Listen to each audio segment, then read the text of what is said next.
Hello and welcome. This is your weekly fix. I'm Smita Nair. Thousands of people fleeing the violence that broke out in Manipur earlier this month did so with only the clothes on their backs. Their homes, important documents, their possessions lost in the arson and looting. These internally displaced people now live in relief camps in the state and outside, facing an uncertain future. At least 75 people, as per the official count, are dead. The numbers from unofficial accounts are higher. Reports of families being unable to retrieve bodies of their relatives, or indeed that of many bodies lying unclaimed in morgues, have been coming in. It has taken Union Home Minister Amit Shah 25 days to visit this border state where unrest continues to simmer. Manipur has a BJP government and is led by Chief Minister Biren Singh. A measure of what the BJP's own MLA see as apathy by the centre is a tweet by party legislator Paulian Lal Haukip, who tagged Prime Minister Modi and Home Minister Amit Shah to say this, quote, while the national leadership seem fascinated with Sengol, Kukis people continue to be victims of Tengol in Manipur's ethnic cleansing pogrom. If my people's lives don't matter to you, you don't matter to me, unquote. The MLA was referring to the centre's preoccupation with what he implies are trivial matters pertaining to the opening of the new parliament building. The Tengol he refers to, if I'm pronouncing it correctly, is the Meitei extremist group RFI Tengol. Now, there have been competing claims made on who started the violence, which community has the tacit support of the arms of the state, like the police, etc. And we hope to get some clarity from an expert who will be weighing in on these matters in a moment from now. First, though, a brief look at the lay of the land. The major ethnic communities in the state are the Kukis, the Nagas, and the Meiteis. The Meiteis are the predominant ethnic group in the state in terms of sheer numbers and live mostly in the valley, which is basically Imphal and surrounding districts. The community is predominantly Hindu. The major groups of tribes come under the Naga umbrella or the Kuki umbrella. They live mostly in the hills and are predominantly Christian. Now, the ongoing episode of ethnic violence is between the Meiteis and the Kukis. In the aftermath of the violence, the breakdown of trust is such that all 10 Kuki legislators, including 8 belonging to the BJP in the 60-member assembly, have asked for a separate administration for the hill areas. A brief quote from their statement: our people can no longer exist under Manipur as hatred against the tribal community has reached such a height that from MLAs to ministers to pastors to women and children were not spared in the violence, not to mention the destruction of places of homes of worship and properties. The Chief Minister has dismissed that demand, saying that the territorial integrity of Manipur will be protected at all costs. Political scientist Kham Khan Suan Hausing, professor and head Department of Political Science, University of Hyderabad, is now joining us on the program. Thanks so much, Professor, for making the time for speaking to us here at Scroll. Thank you, Smita, for having me on board. Right. I am going to straight away begin by asking you what you could perhaps tell us about the situation on the ground. I understand that communication avenues are limited with the internet now being cut off for weeks. Even so, based on what perhaps your family and friends in Manipur may have told you about the present situation, what can you tell us? And what are their fears really? I think one of the constant that remains since the May 3rd, wave of communal rights is that the institutionalized riot system continues unabated, which is to suggest that the state plays a pivotal role in being complicit or actively participating in, using its marionette, that is the Arambam Tengol and the Meitei Lipun and other rectic armed mobs based in the valleys to strike offensive against the hill communities, which are essentially located at the foothills of the hills.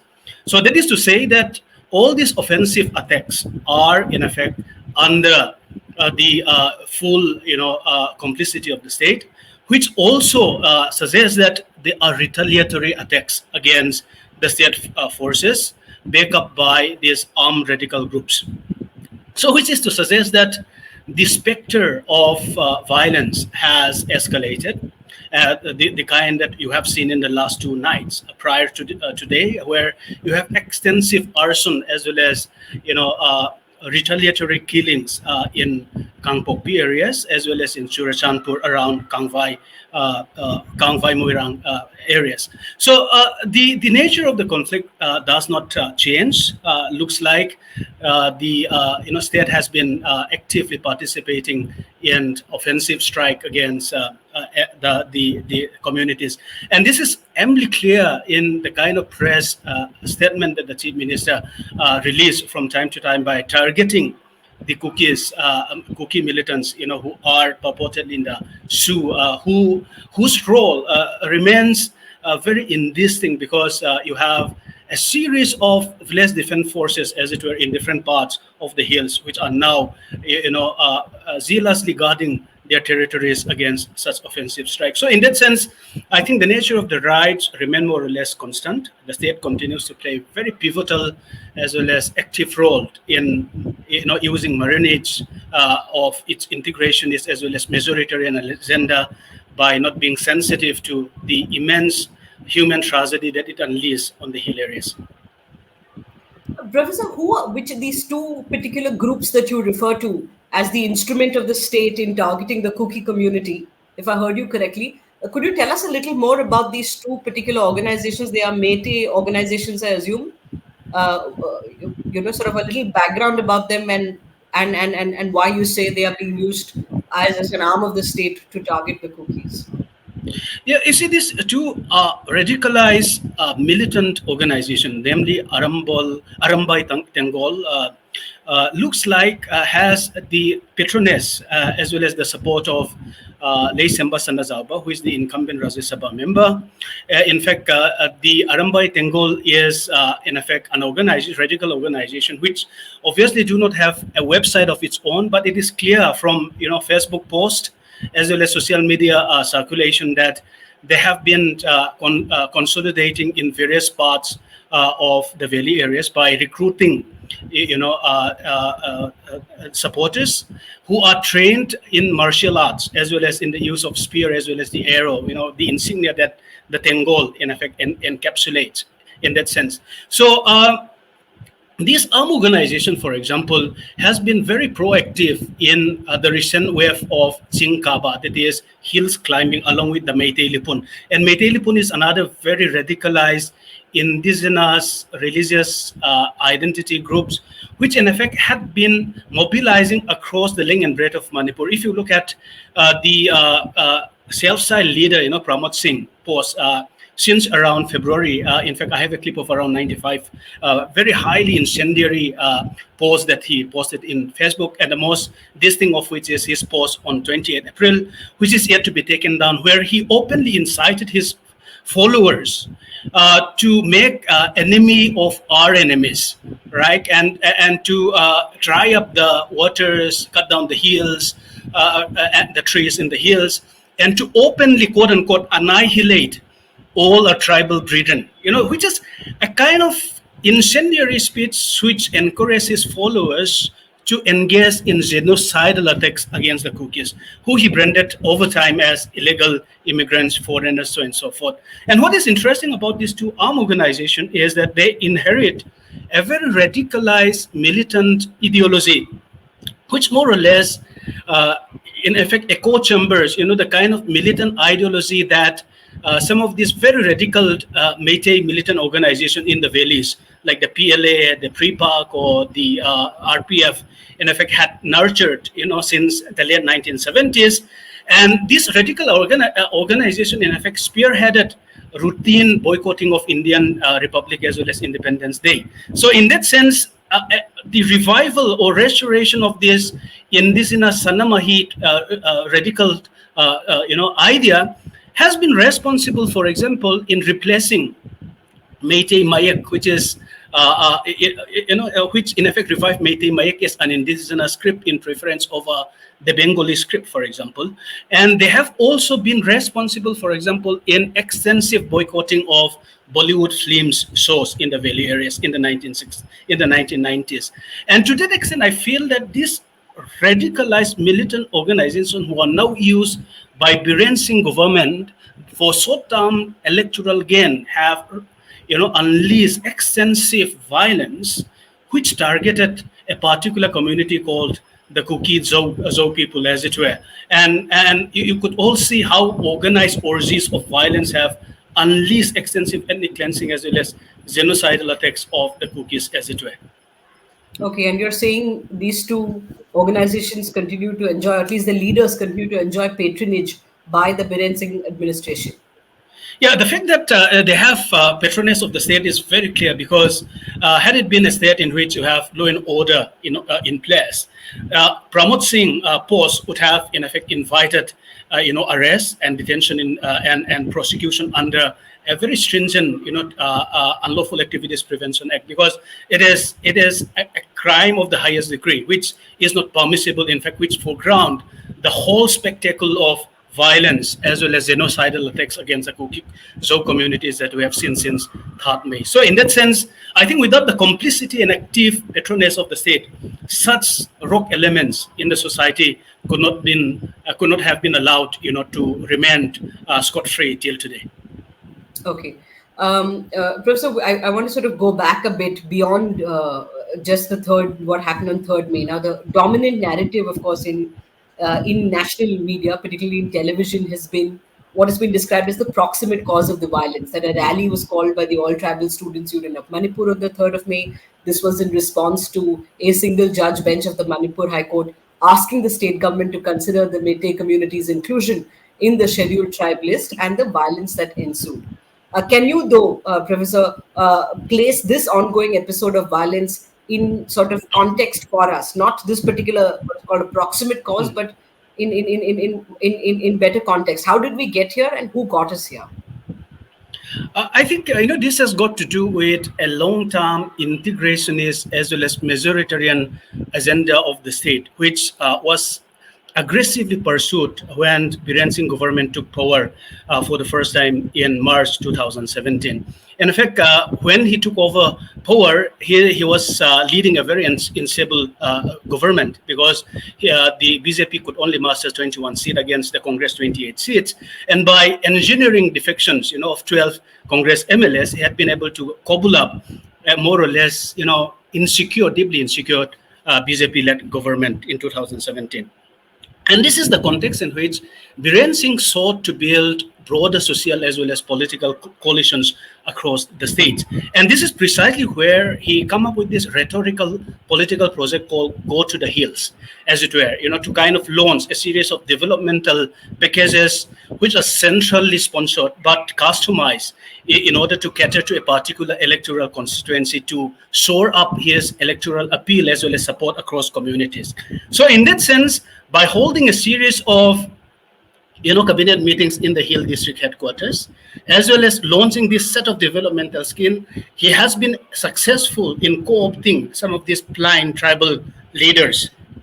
And to that extent, it kind of opened up a rift between tribal elected representative as well as the govern, as it were, the people in the hill areas who do not always buy this developmental scheme, because they precisely see in them as one of the surest ways of penetration of the state, which suggests that their existing rights on land, for example, is deeply insecure. And this become palpable early on Biren Singh government, because in December, when he launched the Chandra Kirti Memorial Park in Cebu, the inauguration foundation was laid.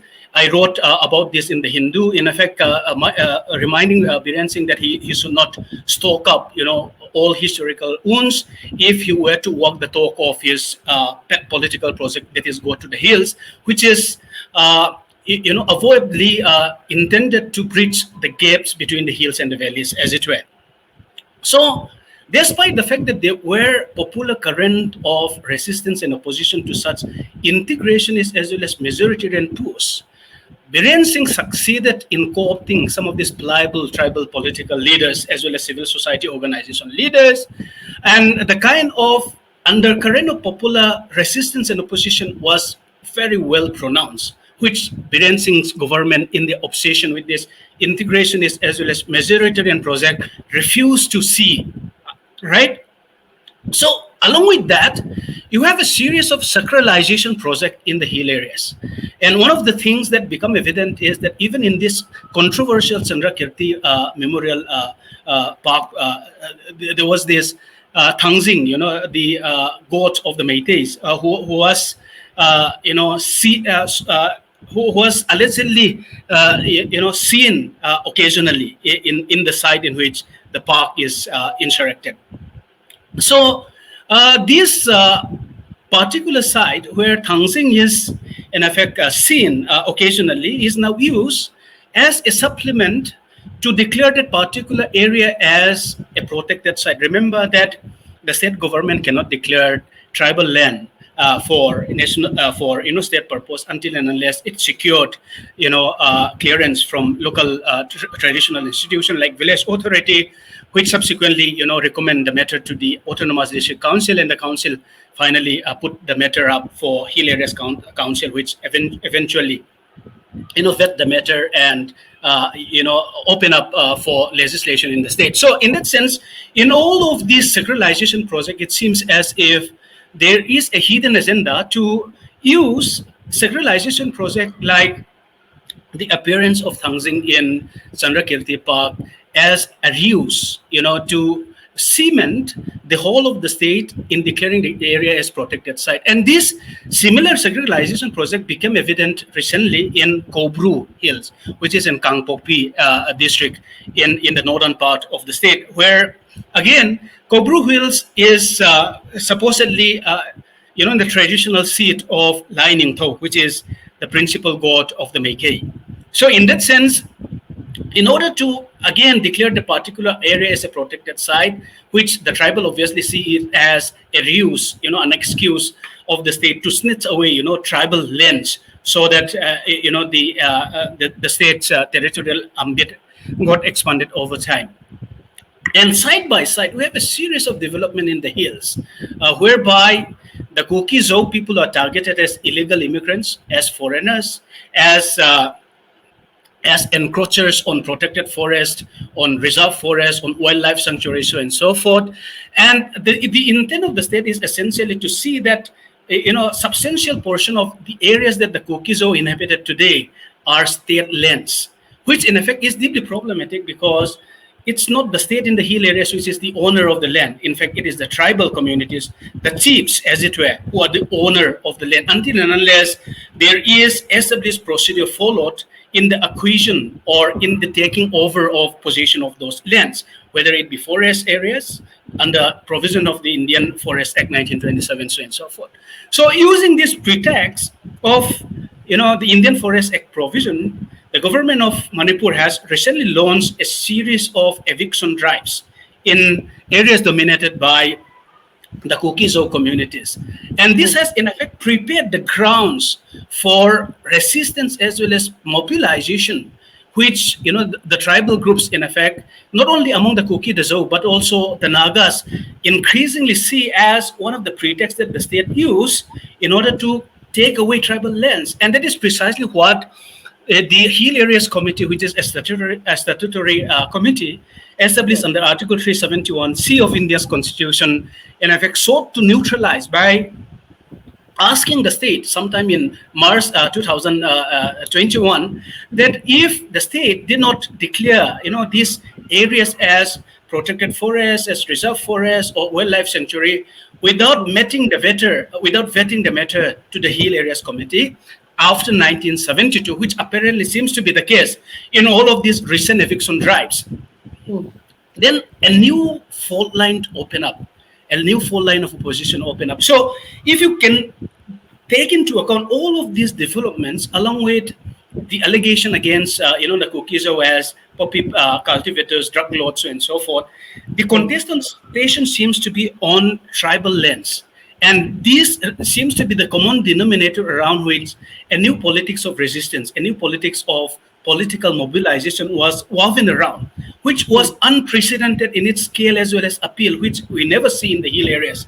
And I think they also set the stage for these, backlash from the valley communities. Remember that the valley community civil societies organized a set of counter blockade when the ATSUM, All Tribal Students Union Manipur, declare Right. their intention to organize a peaceful protest release Protest. in different parts of the hills on the 3rd May. And this is, in a sense, a culmination of a very long drawn, a stage, which in effect has the as the target of the state Hmm. attempts to kind of snatch away tribal lands, as it were, in the eyes of majority of the tribal groups, and it has nothing to do with whatsoever militant organization, as often been circulated around, as well as Okay. distorted narratives built up in the course of time. I'm just going to come to the question of militant groups Yeah, separately in a short bit, but can we, Professor, look closely at least the two claims made by this Biren Singh administration? You yeah, briefly referred to the charge that Kukis are the major poppy cultivators and that they shield the big drug lords. yeah. Is there no truth at all to what they are saying that poppy is cultivated in the hills?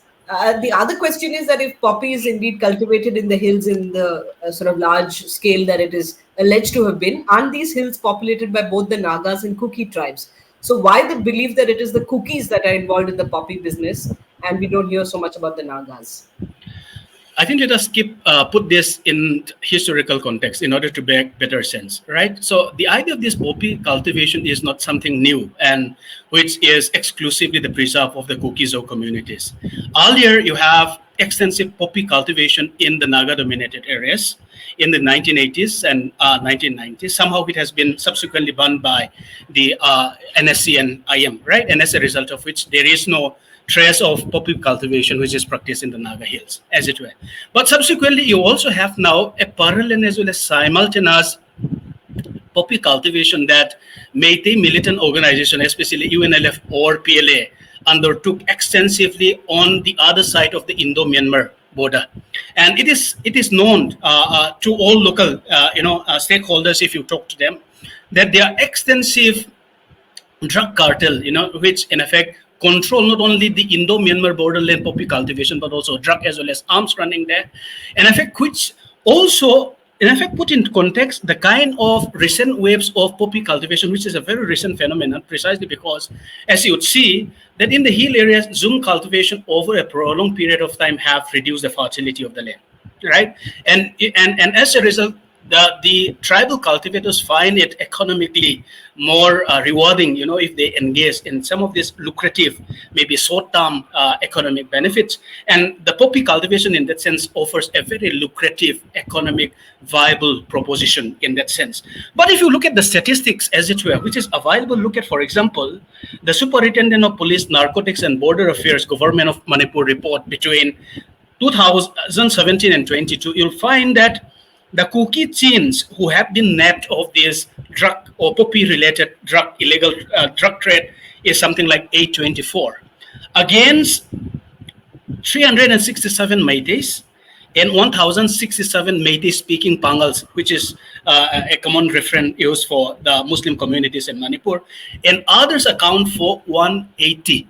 So if you put this into perspective, the kind of targeting of the Kukizo as the principal, poppy cultivators flies in the face of the statistics that the government of Manipur itself has put up for public consumption. So in that sense, I think it is a very lopsided argument to argue that it is only the Kukizo communities who have extensively participated in this. And look at, for example, the complicity of the state, as well as these armed militant groups in the villages in terms of extensive poppy cultivation, as I've already highlighted, in the other side of the Indo-Myanmar border. Look at some of the complaints recently made by the Meitei MLAs. The Uripok MLA, for example, Raghunath has written recently to the Chief Minister, asking the Chief Minister to investigate in the May 2019 drug case in which 50 kilos of opium or heroin, as it were, was seized in Delhi.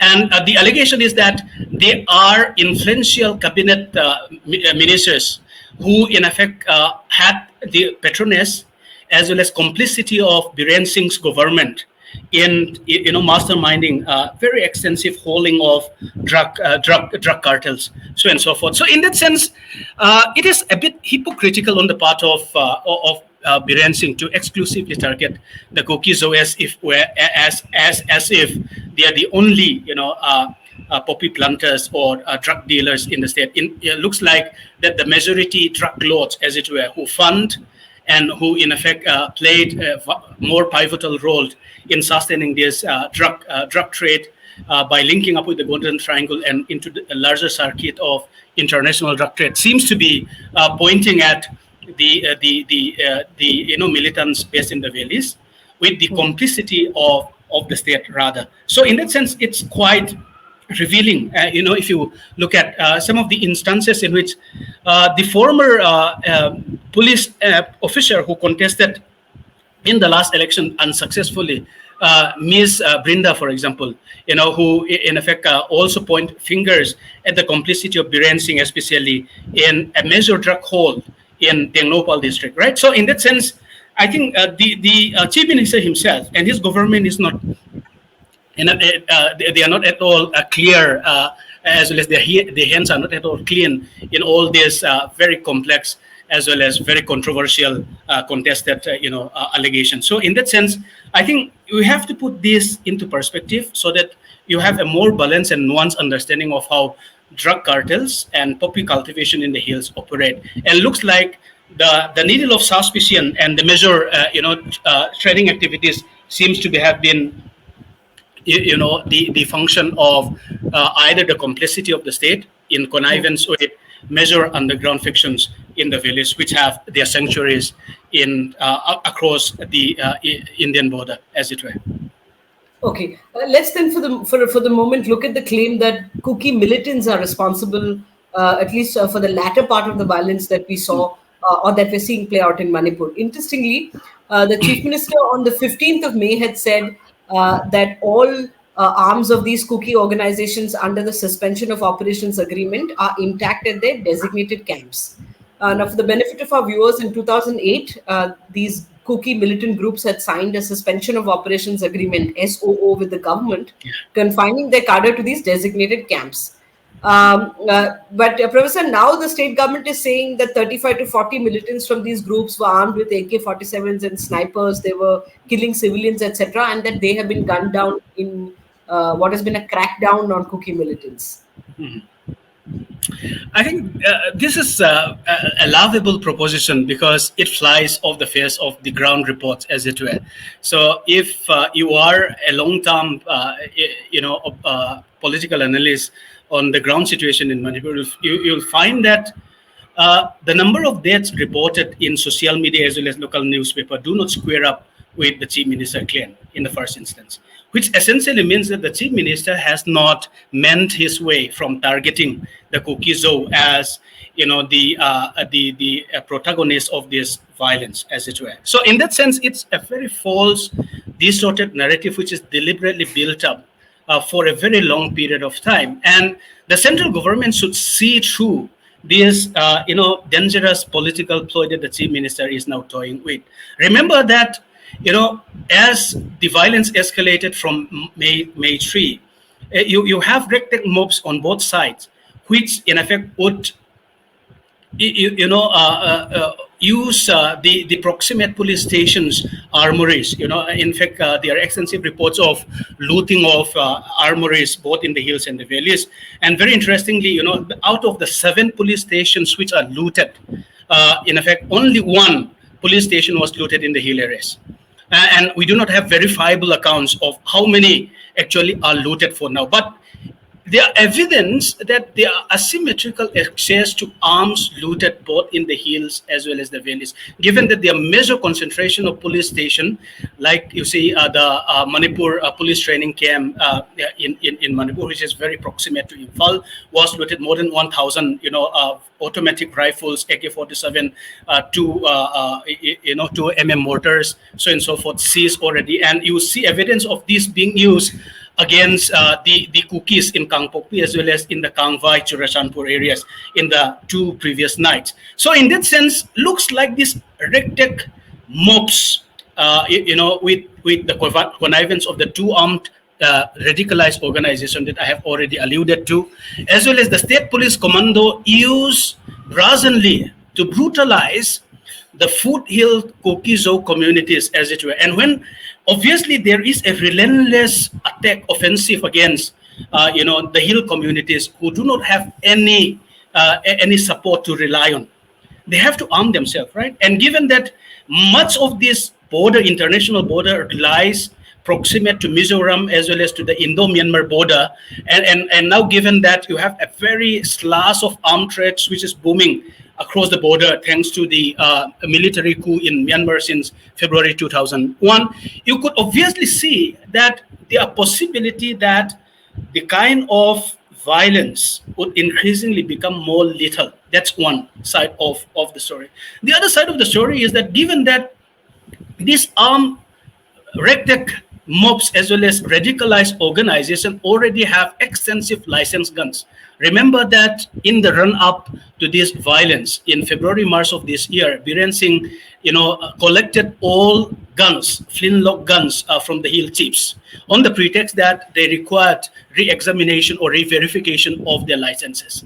But in the valley, there was no such parallel attempt to collect the arms, licensed gun. There are enormous instances of licensed guns being brandished by these ragtag mobs and used openly in the offensive against the Kukizo communities in different parts of the state. That's one. And another thing is that because major factions, almost all the factions, all those predominant formidable factions of armed militants who are proscribed terrorist organizations under Unlawful Activities Prevention Act 1967, which has been subsequently amended, as you know, in 2014. Out of the 7 proscribed terrorist organizations in Manipur, 6 are Meitei armed organizations.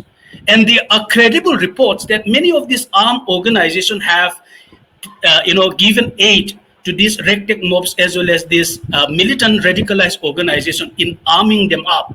And these are used in plenitude to strike offensive in connivance with the police commando in the hills, as it were. And remember that because unlike the hills, in the valley areas, there is no longer Armed Force Special Powers Act in place, which give the sense that you see, because of this deep level of complicity of the state or active participation of the state in engineering these rights, the law and order situation is so precarious and so fluid and fragile.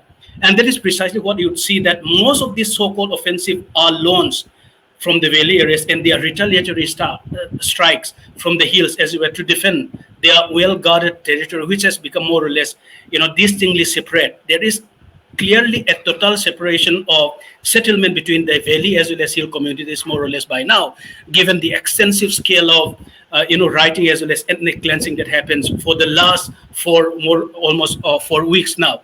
And the result of which is that these, big loss, as it were, for every offensive strike against the hill communities it would be too naive not to expect that the unarmed Kokizo communities would not over time use whatever they could get to kind of defend themselves, and that is precisely what is playing out.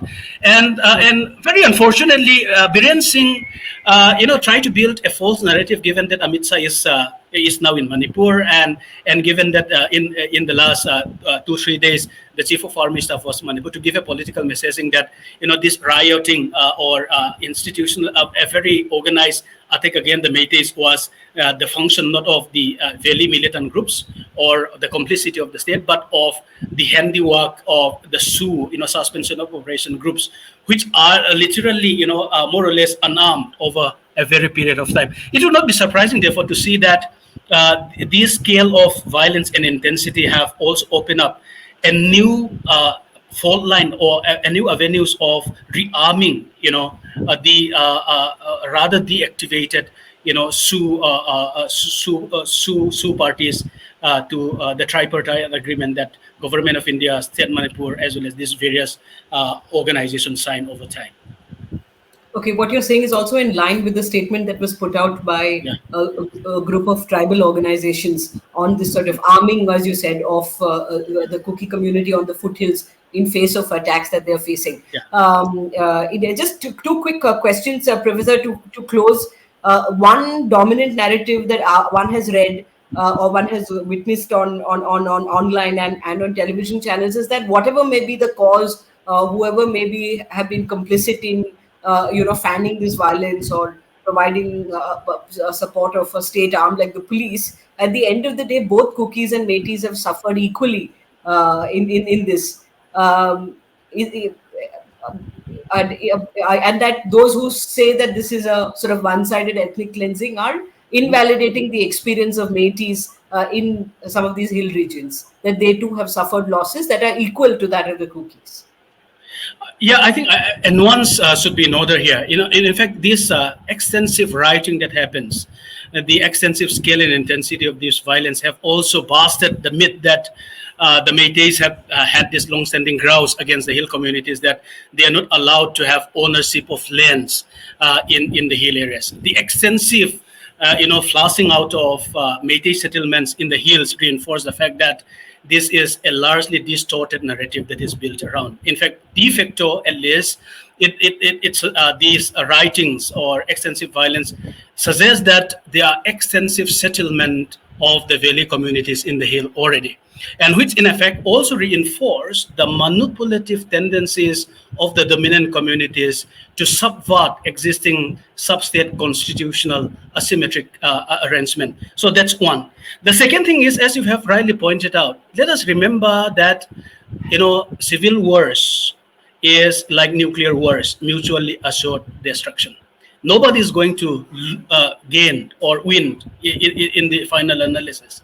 And it would be too naive on the part of this integrationist as well as majoritarian minded BJP government who under Biren Singh, that they could annihilate or are tribal ridden in order to satisfy their greed to have access to tribal lands. I think this would be too naive, and it would be too disastrous a political ploy, which would create havoc not only against the Kukizo communities but also against the Meitei communities in the final analysis. So in that sense, I hope some of these educated, reasoned, as well as intelligible minded section in the Meitei groups who have in effect zealously guarded the idea of Manipur as an inclusive space, as well as a geopolitical space of political accommodation, should now realize that they cannot allow this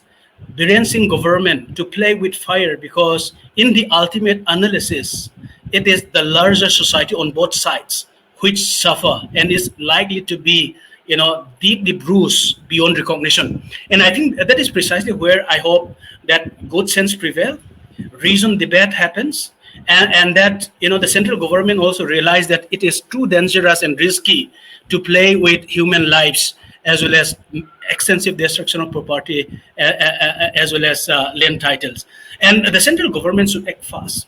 And unless Biren Singh is replaced and president rule is promulgated, armed force special powers are promulgated in the valley areas, I do not see, at least in the short run, that peace and stability would accrue, because given the deeply communalized nature of the police forces already, I do not see any speck of trust or legitimacy that the state police and its law and order machinery might have in the short run, at least in the hill areas. So their presence or attempt of presence, at least in the hill areas, would in effect lead to a series of counter as well as retaliatory attacks, which in effect would also spiral out of control over time. And the kind of human tragedy that we see I think has got to tell us this lesson, that I think civil wars like the nuclear wars are not sustainable in the long run unless we are prepared for mutually assured destruction. I want to close.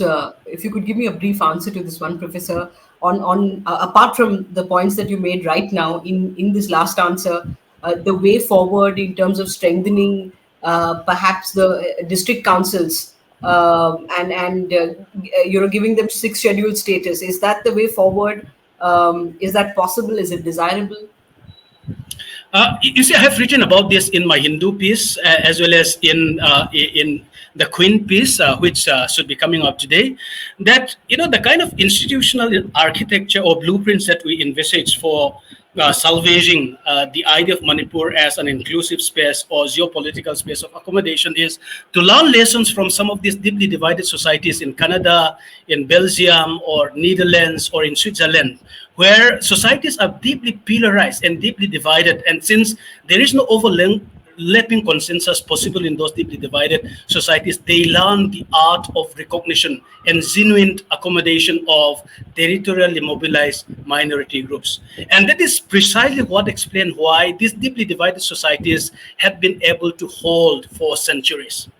And Manipur would not certainly like to emulate East European counterparts in the 1990s, Yugoslavia, Czechoslovakia, the breakup of all these East European communist countries which have titular federalism or democratic forms of government, refuse either to devolve substantive autonomy as well as democracy to these people, or in effect they have short-circuited their democratic experience. And the result of which is that until and unless you genuinely make earnest effort to promote recognition as well as political accommodation, which should be comfortable with the idea of promoting diversity as an enduring good, as a valuable good, not as a strategic, interest which subserve the interest of the majoritarian-minded section. I think Manipur cannot be restored or salvaged in the status quo manner in which it tried to accommodate. So let us learn. I hope that civil society groups on both the divides as well as political leaders realize that until and unless genuine recognition and political accommodation happens, Manipur as a political entity is not going to last and not going to be stable and peaceful. And therefore, as you rightly pointed out, I think one of the minimal conditions which should restructure institutional blueprints for accommodating territorially mobilized groups would be maybe extension of sixth schedule, which incorporates some of the best practices of the Bodoland Territorial Council, and also making Article 371C inviolable against the broad majority in the Manipur Assembly. Remember that since the hill areas hardly have 20%, 20 out of the 60 members in the assembly, they are likely to be susceptible to root this majority, vote down at the assembly. So in that sense, I think until and unless some good sense prevailed, and civil society organization as well as political leaders of the day in Manipur realize that until and unless genuine recognition and political accommodation is in place in the form of the sixth schedule, or maybe other forms of more substantive autonomy, which in effect institutionalize the kind of territorial identity mobilization that we have seen, I don't see any other alternative. It's the case that empirical insights in comparative federalism literature suggest that unless a modicum of institutional accommodation happens in deeply divided places like Manipur, states are not likely, like Manipur, which are pillarized, to be stable or to be peaceful in the long run.